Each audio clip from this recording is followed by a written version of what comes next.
दतिया विधानसभा उपचुनाव में मतदान के लिए अब केवल 10 दिन बचे हैं, लेकिन ये चुनाव अब महज एक सीट का नहीं रह गया है।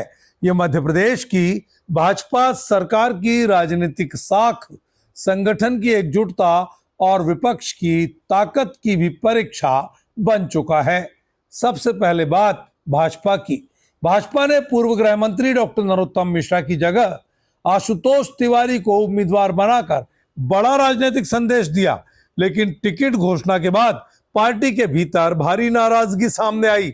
समर्थकों ने विरोध प्रदर्शन किए और कुछ जगहों पर संगठन के भीतर असंतोष भी खोलकर दिखाई दिया।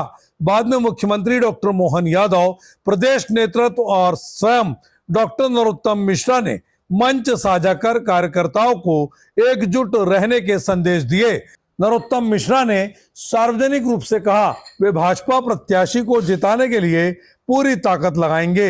अब सबसे बड़ा सवाल यही है, क्या अंदरूनी नाराजगी पूरी तरह खत्म हो चुकी है? राजनीतिक जानकारों का मानना है शीर्ष नेतृत्व के हस्तक्षेप के बाद खुला विरोध लगभग थम गया है, लेकिन बूथ स्तर पर कार्यकर्ताओं की सक्रियता ही तय करेगी कि असंतोष वास्तव में समाप्त हुआ है या नहीं। इसका जवाब मतदान वाले दिन यानी 30 जुलाई को मिलेगा। भाजपा की रणनीति साफ दिखाई दे रही है।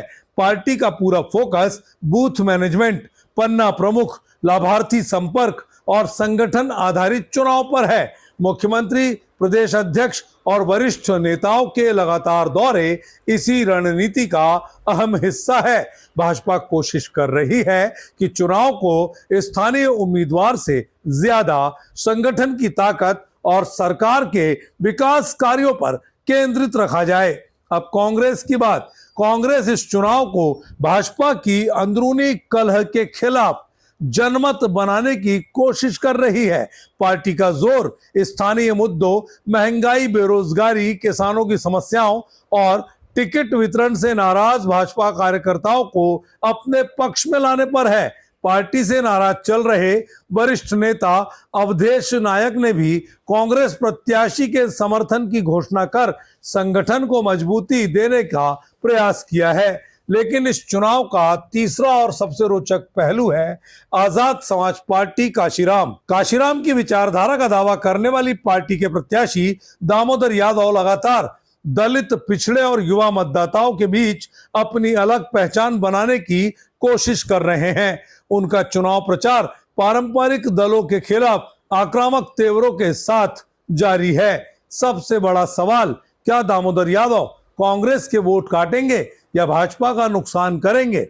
हालांकि इसका कोई प्रामाणिक निष्कर्ष अभी निकालना जल्दबाजी होगा, लेकिन राजनीतिक विश्लेषक मानते हैं यदि दलित वोटों का एक हिस्सा आजाद समाज पार्टी की ओर जाता है तो उसका सीधा असर कांग्रेस के पारंपरिक सामाजिक आधार पर पड़ सकता है। हालांकि यदि भाजपा का असंतुष्ट वोट भी तीसरे विकल्प की ओर मुड़ गया तो समीकरण आश्चर्यजनक रूप से बदल सकते हैं। इसलिए इस समय इसे केवल कयास के तौर पर ही देखा जाना चाहिए।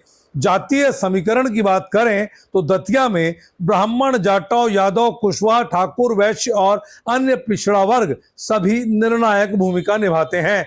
ब्राह्मण समाज पर विशेष नजरें इसलिए है क्योंकि डॉक्टर नरोत्तम मिश्रा लंबे समय से इस समाज के प्रभावशाली नेता रहे हैं।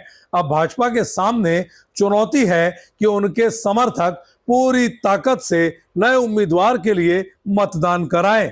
जाटव और अन्य दलित मतदाता कांग्रेस और आजाद समाज पार्टी दोनों के लिए महत्वपूर्ण है। यादव समाज पर दामोदर यादव की सक्रियता का असर कितना पड़ेगा, यह भी मतदान वाले दिन साफ हो पाएगा।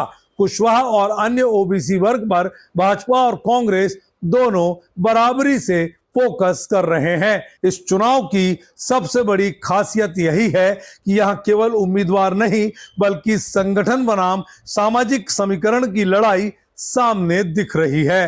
अगर भाजपा कार्यकर्ता पूरी तरह एकजुट होते हैं तो फायदा मिलेगा, अन्यथा कांग्रेस भाजपा की शुरुआती नाराजगी को वोट में तब्दील करने में सफल रही तो मुकाबला बेहद कांटे का होगा।